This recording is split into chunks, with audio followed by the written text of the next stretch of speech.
capitaine Ibrahim Traoré, président du Faso.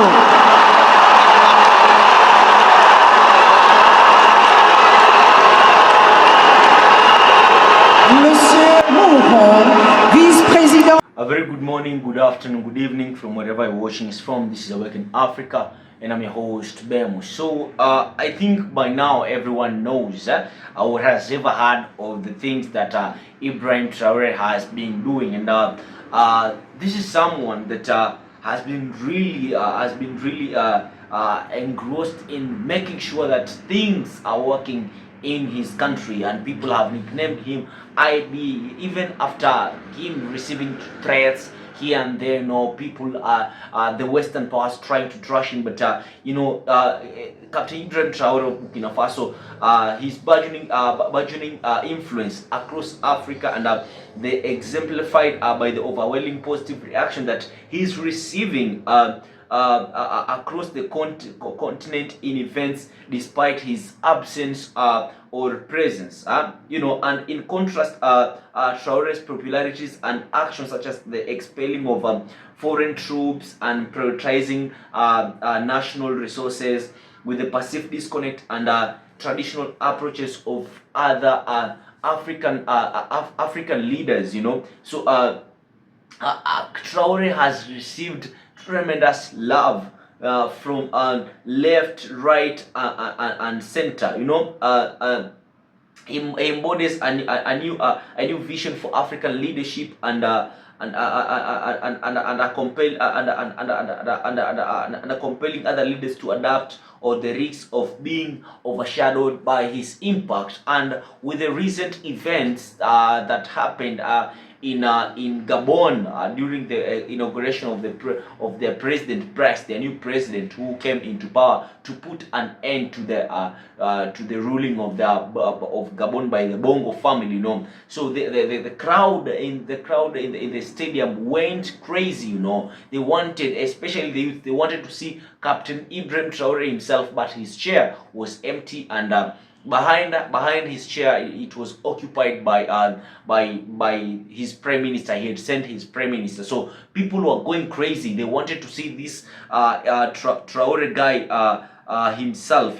So Traoré has been challenging traditional African leadership and its relationship with external powers. And in this video, I'd like us to watch what happened at the inauguration of this Gabon president, and how Traoré's absence, in the absence itself, humiliated the sitting heads of state who had attended that inauguration. How Traoré received love from these people. And of course, I'd like to tell you that if this is your very first time watching me, and ask you most definitely to subscribe this channel. Make sure that you like this video, make sure that you comment, make sure that you share, and put the message out there, because we are talking about our hero. We're talking about Captain Ibrahim Traoré, how he is challenging the traditional African leadership and its relationship with external power. So guys, kindly subscribe, like this video, and I'll be back with my further analysis. In a moment that will be etched in the annals of African history, Captain Ibrahim Traoré, the revolutionary leader of Burkina Faso, has once again asserted his unmatched influence across the continent, this time without even setting foot in Gabon. The recent inauguration of Gabon's new president, General Brice Clotaire Oligui Nguema, who rose to power after ousting the long-ruling Bongo dynasty, was a grand affair attended by a constellation of African heads of state. Yet, it was the mere mention of Captain Traoré's name that ignited a firestorm of cheers, leaving the attending leaders stunned, embarrassed, and overshadowed by a man who wasn't even present. This electrifying episode, coupled with Traoré's commanding presence at Ghana's presidential inauguration earlier this year, and the continent-wide protests in his defense against imperialist slander, underscores one undeniable truth. Captain Ibrahim Traoré is not just a leader, he is a movement, a symbol of African sovereignty, and a relentless challenge to the status quo. But then the announcer began, Captain Ibrahim Traoré's representative. Before the sentence could even conclude, the stadium erupted.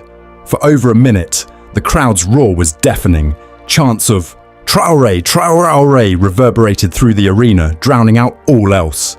The energy was electric. A spontaneous outpouring of admiration for a man who had chosen to send his prime minister up in his stead. The other leaders, accustomed to the spotlight, were left visibly uncomfortable, their polite smiles masking the sting of being upstaged. Sources close to the event reported that some presidents exchanged awkward glances, while others stared straight ahead, their silence betraying their unease. The people of Gabon had hoped to see Traoré in person. Social media posts in the lead-up to the inauguration buzzed with excitement, with Gabonese youth expressing their desire to witness the young captain's charisma firsthand. "We wanted IB to come himself," said Marie-Claire Ayang, a 24-year-old student in Libreville. "He's the only leader who speaks for us, who fights for Africa's soul." Traoré's decision to send a representative was strategic, some analysts suggest, signalling his focus on Burkina Faso's internal challenges while still commanding influence abroad. But the crowd's reaction made one thing clear: Traoré's absence only amplified his presence. Imagine, for a moment, if Traoré had attended. The scenes in Libreville could have rivaled a rock star's concert. The fact that his mere name sparked such fervour is a testament to his cult-like following across Africa. A following that leaves traditional leaders scrambling to understand the source of his magnetic appeal. This was no isolated incident. It was a repeat of a pattern that has humiliated Africa's political elite time and again, most notably in Ghana just weeks earlier. On January 7th, 2025, Captain Traoré physically attended the inauguration of Ghana's newly elected president, John Mahama, in Accra. The event was a high-profile gathering with 17 African heads of state present, including heavyweights like South Africa's Cyril Ramaphosa and Ethiopia's Abiy Ahmed. The ceremony was meant to celebrate Ghana's democratic transition, but it was Traoré who became the unintended centerpiece. As each leader was introduced, the crowd offered respectful applause until Traoré's name was called. The response was seismic. Thousands of Ghanaians, young and old, erupted into cheers, waving Burkina Faso's flag alongside Ghana's. Videos circulating on X captured the moment. Traoré, dressed in his signature military fatigues and beret, acknowledged the crowd with a raised fist, his stoic demeanour barely concealing a flicker of pride. The ovation lasted nearly 2 minutes, dwarfing the reception for every other leader, including the host, President Mahama. The contrast was stark. Leaders like Togo's Nassing Bey, whose family has ruled for over half a century, and Cameroon's Paul Biya, a perennial fixture in African politics, received tepid claps. Sources at the event noted that some presidents appeared visibly rattled. "You could see it in their faces," said Kofi Mensah, a Ghanaian journalist who attended. "They're used to being the ones adored, or at least respected. But Traoré, he's on another level. It's like he's speaking directly to the people, bypassing the elite." Traoré's appearance was not without controversy. His decision to wear a holstered pistol, a rare move for a head of state at such an event, sparked debate. Security analyst Vladimir Antwi Danso called it unusual, noting that host nations typically ensure the safety of visiting leaders. But for Traoré's supporters, it was a bold statement of defiance, a reminder of his readiness to defend his revolution against any threat. "He's not here to play their games," tweeted Africa Rising, a popular Pan-Africanist account. IB is a warrior, not a politician. The Ghana inauguration was a microcosm of Traoré's broader impact. He doesn't just attend events, he transforms them into referendums on African leadership. His ability to command such adulation exposes the disconnect between many African leaders and their people, who view traditional politicians as out of touch or complicit in neo-colonial systems. For the leaders who sat in Accra, the message was clear: their grip on legitimacy is slipping, and Traoré is the yardstick by which they are now measured. Why does Captain Ibrahim Traoré, a 37-year-old military captain from a small, landlocked West African nation, inspire such devotion? The answer lies in his unapologetic Pan-Africanism, his defiance of Western hegemony, and his tangible actions to uplift Burkina Faso's masses. Since seizing power in a September 2022 coup, Traoré has positioned himself as the heir to Thomas Sankara, Burkina Faso's revolutionary icon who was assassinated in 1987. Like Sankara, Traoré preaches self-reliance, sovereignty, and the rejection of imperialist exploitation, ideas that resonate deeply with a generation tired of poverty, corruption, and foreign meddling. Traoré's policies are as bold as his rhetoric. He has expelled French military forces from Burkina Faso, terminated exploitative mining contracts, and redirected national resources toward education, healthcare, and food security. His government's decision to provide free healthcare and education, as noted in posts on X, has won him admiration even in countries far beyond Burkina Faso's borders. He has also forged new alliances, notably with Russia, to counter Western influence, a move that has endeared him to those who see France and the US as perpetuating Africa's underdevelopment. But it's not just policy. Traoré's persona, youthful, charismatic, and unapologetically African, sets him apart. He shuns the lavish suits and motorcades of traditional leaders, opting for military fatigues and direct engagement with citizens. His speeches, often delivered in local languages, are laced with references to African history and calls for unity. Burkina Faso is not against anyone, but we will no longer tolerate looting, he declared at a rally in Ouagadougou, a line that has become a rallying cry across the continent. Traoré's appeal is also rooted in his authenticity. Unlike many leaders who pay lip service to Pan-Africanism, Traoré lives it. His refusal to attend the Gabon inauguration in person, for instance, was seen by supporters as a rejection of performative diplomacy. He's not here to clap for coups that don't serve the people, wrote Pan-African Vibe on X. Gabon's junta must prove it's not just another bongo in disguise. The crowd's reaction in Libreville suggests that many Gabonese share this skepticism, viewing Traoré as the gold standard for revolutionary leadership. If Traoré's influence at inaugurations was a wake-up call for African leaders, the continent-wide protests in his defense on April 30, 2025 were a thunderclap. Sparked by inflammatory remarks from US AFRICOM Commander General Michael Langley, who accused Traoré of using Burkina Faso's gold reserves for personal protection, the demonstrations saw thousands take to the streets in Burkina Faso, Ghana, Liberia, and beyond. The protests, organised under the banner Hands Off the AES, Alliance of Sahel States, comprising Burkina Faso, Mali and Niger, were a powerful rebuke of foreign interference and a celebration of Traoré's leadership. Langley's comments, made during a US Senate hearing on April 3, 2025, were seen as a thinly veiled attempt to discredit Traoré amid Burkina Faso's foiling of a coup plot allegedly orchestrated from Ivory Coast. The generals claim that Traoré was misusing gold reserves, a resource Burkina Faso has reclaimed from Western companies, ignited outrage. "Our gold, not yours," Traoré fired back, a sentiment echoed by protesters who waved placards reading, "Langley is a liar and Traoré is Africa's hope." In Ouagadougou, the capital of Burkina Faso, over 10,000 people gathered at the Place de la Révolution, chanting, "Long live Captain Traoré." Some held banners depicting General Langley alongside Western leaders accused of destabilizing Africa. Demonstrator Haroun Sawadogo captured the mood. If they want to eliminate Captain Traoré, they should eliminate the people first. In Ghana, protesters marched through Accra, while in Liberia, a contingent of activists, including Liberian Sekou Ansumariam Dukali, travelled to Ouagadougou to join the rally. "I came to support Captain Traoré because he represents hope for Africa, hope for black people, hope for all freedom fighters around the globe," Dukali said. The protests weren't confined to Africa. In the African diaspora, particularly in France, where Burkina Faso's community has faced harassment for supporting Traoré, solidarity rallies denounced Langley's remarks as imperialist propaganda. Social media amplified the movement, with hashtags like #StandWithTraoré and HandsOffASS trending across X. Videos of the protests, shared widely, showed a diverse coalition, youth, musicians, intellectuals, united in their defense of Traoré's vision.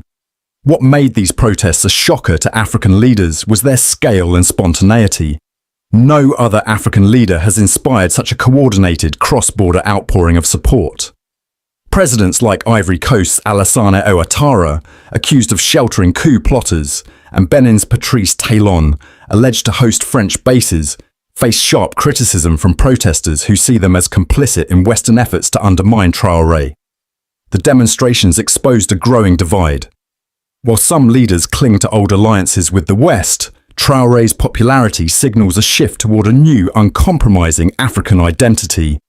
Captain Ibrahim Traoré's singular status as Africa's most celebrated leader stems from his ability to embody the aspirations of a continent at a crossroads.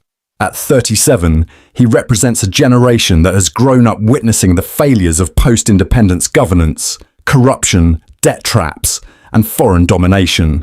His coup in 22 was not just a power grab.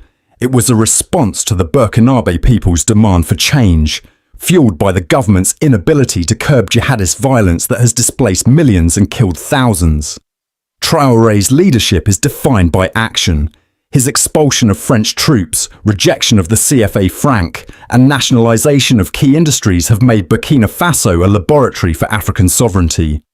These moves resonate in countries like Gabon, where citizens are wary of a junta that may perpetuate elite rule, and in Ghana, where youth demand leaders who prioritise local needs over foreign interests. Traoré's refusal to bow to Western pressure, even in the face of sanctions and coup attempts, has earned him the moniker Africa's Che Guevara. His personal story adds to his allure.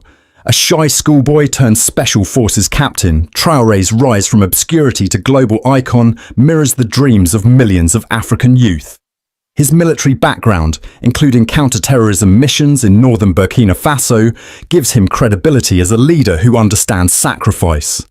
Unlike leaders who inherit power or buy loyalty, Traoré's legitimacy comes from his connection to the masses, a connection that other leaders, with their private jets and foreign bank accounts, cannot replicate. The embarrassment Traoré inflicts on his peers is not just about crowd reactions, it's about what those reactions reveal. African leaders, many of whom rely on electoral manipulation or Western backing, are losing ground to a man who speaks the language of the streets. The cheers in Gabon and Ghana, the protests across borders, are a warning. The people want leaders who fight for them, not against them. Traoré's ability to inspire such loyalty, even in countries he doesn't govern, is a phenomenon that no other leader can match. The events in Gabon, Ghana, and the streets of Ouagadougou are more than isolated moments. They are a clarion call for Africa's political class. Captain Ibrahim Traoré has exposed the fragility of their legitimacy, revealing a hunger for leaders who prioritise sovereignty, dignity, and self-reliance. His absence in Gabon did not diminish his influence. It magnified it, proving that his ideas transcend borders and resonate with a continent yearning for change. For the leaders who sat in Libreville and Accra, the message is unmistakable: adapt or be left behind. The crowds that cheered Traoré are not just celebrating a man, they are endorsing a vision of Africa unbound by neo-colonial chains. As Traoré himself said, "We own it, we use it whenever we want and sell it to whomever we want." This is the voice of a new Africa, and it is a voice that will not be silenced. As Burkina Faso navigates its challenges, jihadist insurgencies, economic sanctions, and relentless coup plots, Traoré remains a beacon of hope. His supporters, from the markets of Ouagadougou to the streets of Accra and Libreville, see him as more than a president. He is a symbol of what Africa can become. The protests in his defence, the roars at inaugurations, and the global solidarity rallies are not just about Traoré. They are about a continent reclaiming its destiny. To African leaders, the lesson is clear. The era of business as usual is over. Captain Ibrahim Traoré has set a new standard, and the people are watching. Will they rise to meet it, or will they continue to be eclipsed by the revolutionary from Burkina Faso? Only time will tell. But one thing is certain: Africa's future belongs to those who dare to dream as boldly as Traoré does. As the dust settles on the electrifying events in Gabon, Ghana, and the streets of Ouagadougou, one truth stands tall. Captain Ibrahim Traoré is not just a leader. He is a living manifesto for Africa's liberation. His unyielding commitment to sovereignty, his defiance of Western dictates, and his unwavering belief in the power of African self-determination have set a blazing example that Africa's leaders can no longer ignore. The time for half measures and capitulation to foreign agendas is over. If African leaders dare to emulate Traoré's courage and vision, they can unleash a renaissance that will transform the continent into a global powerhouse, forcing the West to reckon with Africa as an equal. The question is, will they rise to the challenge or cling to the fading shadows of neo-colonial servitude? Captain Traoré's leadership in Burkina Faso is a masterclass in what happens when an African leader trusts in the genius of their people over the hollow promises of Western aid. By rejecting exploitative contracts, expelling foreign military bases, and prioritizing local industries, Traoré has shown that Africa's wealth, its gold, its land, its mines, can fuel its own progress. His policies are not mere rhetoric, they are a roadmap. Free education and healthcare, investments in agriculture, and the revival of cultural pride have begun to lift Burkina Faso from the grip of poverty and insecurity. This is not a utopian dream, but a tangible reality, proving that African solutions work when leaders have the guts to implement them. African leaders must take note. For too long, many have danced to the tune of Washington, Paris, and London, signing lopsided trade deals, hosting foreign troops, and begging for loans that chain their nations to debt. The result? Stagnation, inequality, and a continent bled dry of its potential. Traoré's example demands a seismic shift. Leaders must audit their economies, reclaim resources from predatory multinationals, and invest in infrastructure that serves Africans first. Imagine Nigeria harnessing its oil wealth to power local industries, or Kenya redirecting its tech boom to uplift rural farmers. This is the future Traoré envisions, one where Africa's riches fuel African dreams, not Western profits. What sets Traoré apart is his unshakable belief in Africa's capacity to stand on its own. Unlike leaders who seek validation from global summits or IMF approvals, Traoré just looks to his people, the farmers, the youth, the artisans, as the architects of progress. This self-belief is the key to unlocking Africa's potential. If leaders across the continent adopted this mindset, the results would be transformative. Picture an Africa where governments prioritize STEM education to rival Silicon Valley, where regional trade under the AfCFTA outpaces reliance on European markets, and where renewable energy from Africa's sun and rivers powers cities that rival Dubai. This is not fantasy, it's achievable if leaders trust in African ingenuity. Ethiopia's Gerd Dam, built despite Western opposition, is proof of what's possible when a nation dares to dream big. Multiply that ambition across 54 countries, and Africa could lead the world in green technology, agriculture, and innovation by 2050. Leaders like Traoré understand that Africa's youth, over 60% of the continent's population, are not a burden, but a dynamo of creativity. Empower them with skills, jobs, and pride, and they will build an Africa that commands global respect. Self-belief also means rejecting the West narrative of Africa as a charity case.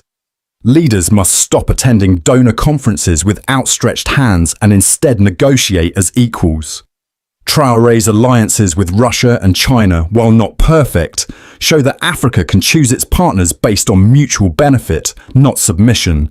If leaders in Ghana, Senegal, or South Africa followed suit, investing in local manufacturing and banning raw resource exports, they could create millions of jobs and shift global trade dynamics. An Africa that processes its own cocoa, refines its own oil, and designs its own tech would dictate terms to the world, not the other way around. The West has long thrived on Africa's division and deference, but Traoré's rise signals a turning point. His defiance, calling out neo-colonial plots and surviving coup attempts, has already rattled Western capitals. Imagine the shockwaves if Africa's leaders collectively said, "Enough is enough." A united front, inspired by Traoré's courage, would force the West to rethink its approach, transforming Africa from a pawn into a partner. A unified Africa, speaking with one voice, could demand reforms at the UN, secure veto power on the Security Council, and rewrite global trade rules to favour African economies. Leaders must revive the spirit of the AU's founding fathers, Nkrumah, Lumumba, Nyerere, and build a bloc that no superpower can ignore. If Nigeria, Kenya, and Algeria joined Burkina Faso in expelling foreign bases, the Pentagon would lose its leverage overnight. If ECOWAS and SADC impose sanctions on companies looting African minerals, Wall Street would scramble to negotiate. This is the power of collective action. An Africa that stands tall, as Traoré does, will command the respect it deserves. The West's shock would manifest in tangible ways. No longer able to dictate terms, they would offer technology transfers, fair trade agreements, and debt cancellations to stay relevant. France, which relies on African uranium and markets, would face an existential crisis if leaders like Traoré multiplied. The US, anxious about China's growing influence, would court African nations as equals, not subordinates. This is already happening. Traoré's deals with Moscow and Beijing have forced Washington to rethink its AFRICOM strategy. Scale this up, and the West will have no choice but to treat Africa as a peer, not a playground. So, a good people, welcome back to the channel. And as we've all watched that video, and we've understood something, we've gotten something from it. And allow me to say this: one thing that has come out clearly is Traoré's ability not to follow the traditional African leadership, like becoming a puppet to the Western powers. We all know that the United States and France have been pressurizing Captain Ibrahim Traoré, but he's made sure that, you guys are not going to let me stop whatever I'm doing. This guy has even gone ahead to abolish school fees. Burkinabes are not going to pay the school fees from tertiary level up to the university level. No one is going to pay for school fees. It is absolutely free. He has nationalized all these Burkina Faso's resources. The gold reserves, he has nationalized them. He has taken them away from France's influence. He's been in a headache to France. Burkinabes are really enjoying his leadership, and the youth, they want him to keep on doing whatever he's doing. So these are some of the ways in which Traoré is trying to challenge, the African leadership. And first and foremost, his persona and style. Unlike the traditional African leaders who opt for lavish suits, they have these lavish cars. Nigga, this guy, our G, this guy has opted to shun away, and he is gone for the military fatigues and direct engagement with citizens. His speeches are often delivered in local languages and in reference to African unity, in African history, and calling for unity, resonating with the current generation, with the Gen Zs, the young people. And that is how his persona and style has earned the heart of the people, the connection to the people. And we've seen his legitimacy, which comes from his connection with to the masses, with the sources that contrast with the leaders who rely on electoral manipulation or Western backing. He is relying on the people directly, connecting with the people directly. He doesn't need the Western powers to come and rig elections so that he can be in power. No, he has the people by himself, And his rise from obscurity and to global icon mirrors the dreams of many African youth. He looks into his people, the farmers, the youth, artisans, architects of progress, contrasting with leaders who seek validation from global summits or the IMF. Look for someone like William Ruto. This guy, just the other day, he was thrown a shoe at, So he contrasts also with his peers, repeatedly highlighting how Traoré overshadows other African leaders at high-profile events like the inauguration we've just watched. So Traoré is someone who has changed the political landscape of Africa, and he has set a new standard. Represented as the yardstick by which other leaders are now measured.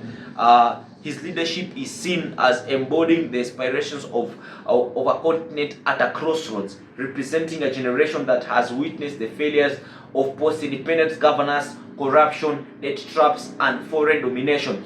Traoré is trying to eradicate all of these things that I've mentioned. And he's challenging the relationship with external powers, you know.